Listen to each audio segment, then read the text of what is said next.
On September 28, 2022, Hurricane Ian made landfall in southwest Florida as a strong Category 4 hurricane with sustained winds of 150 miles an hour with an 8 to 15-foot storm surge.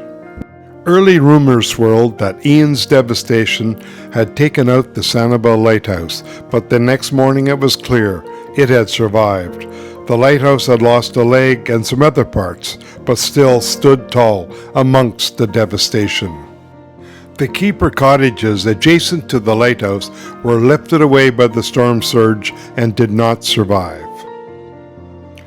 Soon after Ian hit, a temporary wooden leg and crossbeam was installed to maintain the stability of the lighthouse. About a month after the hurricane, the broken leg was found in 3 pieces in the sand, but was deemed not to be structurally sound to be reattached. But these pieces will be used later to help mold the new support column. On February 28th, exactly 5 months after Hurricane Ian put this lighthouse in darkness, a ceremony was held to celebrate this light, this beacon of hope, being turned back on. And in the words of then Mayor Holly Smith, who was in attendance, she called on this iconic lighthouse to shine on Sanibel. Sanibel Mayor Richard Johnson reached out to the company that had done the original casting in Pennsylvania. The new leg is made out of cast iron, and parts of the old limb were used to shape this new pillar. On Tuesday, January 23rd, a construction crew replaced the temporary wooden leg with the new cast iron pillar. New steps and a crossbeam were also installed. Covered mostly by insurance, this new leg will cost about $200,000 to replace. In early February, I drove over to Sanibel to visit Lighthouse Beach Park and to check out the newly restored lighthouse.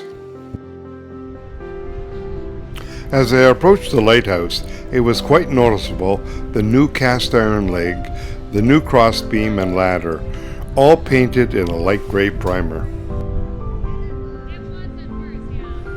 It was also great to see so many people out here on the beach, walking, shelling, and swimming.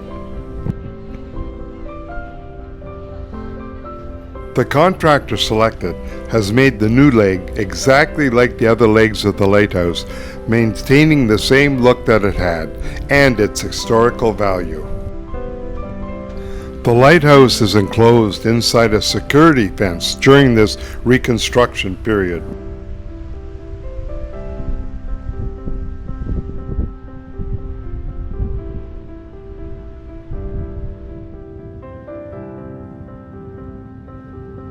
The next stage of the restoration will be for a contractor to apply a fresh coat of paint to the interior and exterior of the lighthouse.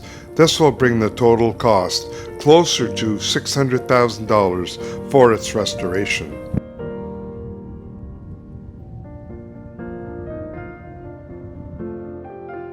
Hurricane Ian washed away most beaches of their sand, including Lighthouse Beach. This beach and other beaches on Sanibel will receive 400,000 tons of sand in this beach re-nourishment project, due to be completed by April of this year. This video is dedicated to the residents of Sanibel Island as they continue their restoration of homes and businesses. The iconic Sanibel Lighthouse was broken, but withstood the wrath of Ian, standing tall, and has been a beacon of hope and inspiration to the residents, and has shown the resilience of the people of this island.